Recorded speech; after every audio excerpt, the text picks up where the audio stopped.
గత 2 రోజులుగా రాష్ట్రంలోనే కాదు దేశంలోనూ పెట్రోల్ బ్యాంకుల ముందు వాహనదారులు బారులు తీరి ఉన్న దృశ్యాలు కనబడుతున్నాయి. దీనికి కారణం అన్ని రకాల ట్రక్ డ్రైవర్లు తక్షణ సమ్మెకు పిలుపునివ్వడమే. అయితే అసలు ఇంతకీ సమ్మె దేనికోసం? ఒక రోజులోనే సమ్మెకు పిలుపునివ్వడానికి కారణం ఏంటి? ఇక ఎన్ని రోజులు ఇదే పరిస్థితి కొనసాగబోతుంది? తాజాగా కేంద్ర ప్రభుత్వం న్యాయ సంహిత చట్టాన్ని సవరిస్తూ తీసుకొచ్చిన చట్ట సవరణను వ్యతిరేకిస్తూ దేశంలోని ట్రక్ డ్రైవర్ల యూనియన్స్ ఆందోళనకు పిలుపునిచ్చారు. దీనితో పెట్రోల్ బంకుల ముందు నో స్టాక్ బోర్డులు వెలువడడంతో వాహనదారులు పెట్రోల్ బంకుల ముందు బారులు తీరుతున్నారు. తక్షణ సమ్మె పిలుపుకు కారణం తాజాగా కేంద్ర ప్రభుత్వం భారత న్యాయ సంహిత చట్ట సవరణ ప్రకారం హిట్ అండ్ రన్ కేసు విషయంలో కఠినమైన నిబంధనలు అమలు పరచడానికి తీసుకురాబోయే సవరణనే అని అర్థమవుతుంది. ఈ కొత్త సవరణ ప్రకారం ఈ కేసులో నేర నిరూపణ అయినట్లయితే 7 ఏళ్లు జైలు శిక్ష, 10 లక్షల వరకు జరిమానా విధించేట్లుగా చట్ట సవరణను తీసుకురాబోతున్నట్లు తెలుస్తుంది. అయితే పూర్వపు చట్టం ప్రకారం హిట్ అండ్ రన్ కేసులో దోషిగా నిరూపితం అయితే సెక్షన్ 304A ప్రకారం గరిష్టంగా 2 ఏళ్లు జైలు శిక్ష మాత్రమే ఉండేది. ఈ చట్టం రోడ్డు ప్రమాదాలను తగ్గించి ప్రాణాలను కాపాడాలన్న సదుద్దేశంతో వచ్చినప్పటికీ ఈ పరిశ్రమలో డ్రైవర్ల కొరత ఉందని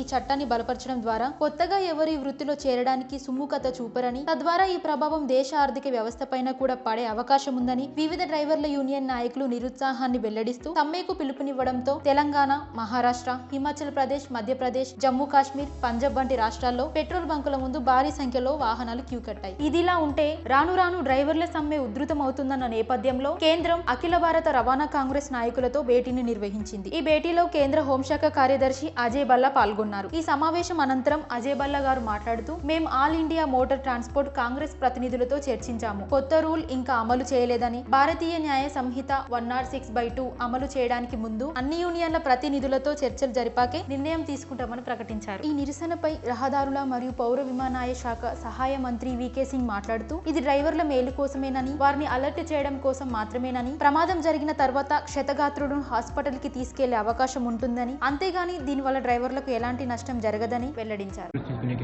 यात्रियों को तो परेशानी, वो तो गलत बात है ना, यात्रियों को तो परेशानी नहीं होनी चाहिए, क्योंकि जो कानून जो बना है वो यात्रियों की मदद के लिए है। हिट एंड रन का कानून है, हिट एंड रन के कानून में क्या दिक्कत है? हिट एंड रन करके पहले भाग जाता था ड्राइवर, कुछ नहीं होता था।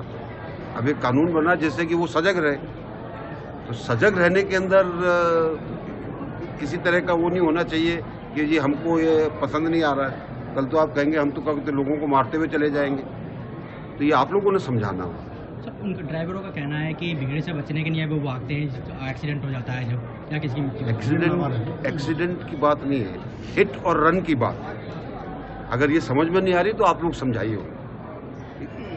దేశంలోనే కాదు రాష్ట్రంలోనూ ట్రక్ డ్రైవర్ల సమ్మె చేయడంతో రాష్ట్రంలో 5.8 లక్షలకు పైగా గూడ్స్ వాహనాలు, వీటిలో 1.8 లక్షల భారీ గూడ్స్ వాహనాలు, ఆయిల్ ట్యాంకర్లు నిలిచిపోవడంతో ఇంధన కొరతలు ఏర్పడి వాహనదారులు తీవ్ర ఇబ్బందులు ఎదుర్కొంటున్నారు. ఈ ఇబ్బందులు ఎలా ఉన్నాయంటే, ఫుడ్ డెలివరీ బాయ్ వాహనంలో ఇంధనం లేక గుర్రాల మీద వెళ్లి ఫుడ్ ని డెలివరీ చేయాల్సిన పరిస్థితి నెలకొంది. ప్రస్తుతం ఈ వీడియో వివిధ సామాజిక మాధ్యమాల్లో చక్కర్లు కొడుతుంది. ఈ పెట్రోల్ బంకుల బంద్ విషయంలో Telangana petroleum tanker association president Rajasekhar Reddy గారు స్పందిస్తూ, ఈ నిరసన తాత్కాలికంగా నిలిపివేయాలని, న్యాయ నిపుణులతో చర్చలు జరిపి తదుపరి కార్యాచరణ ప్రకటిద్దామని పిలుపునిచ్చారు. ట్రక్ డ్రైవర్ల నిరసనలకు కేంద్రం దిగొచ్చి చట్ట సవరణను వెనక్కి తీసుకుంటుందా అన్నది వేచి చూడాల్సి ఉంది. మరిన్ని ఇంట్రెస్టింగ్ అప్డేట్స్ కోసం subscribe news today and don't forget to download the news today app from the play store.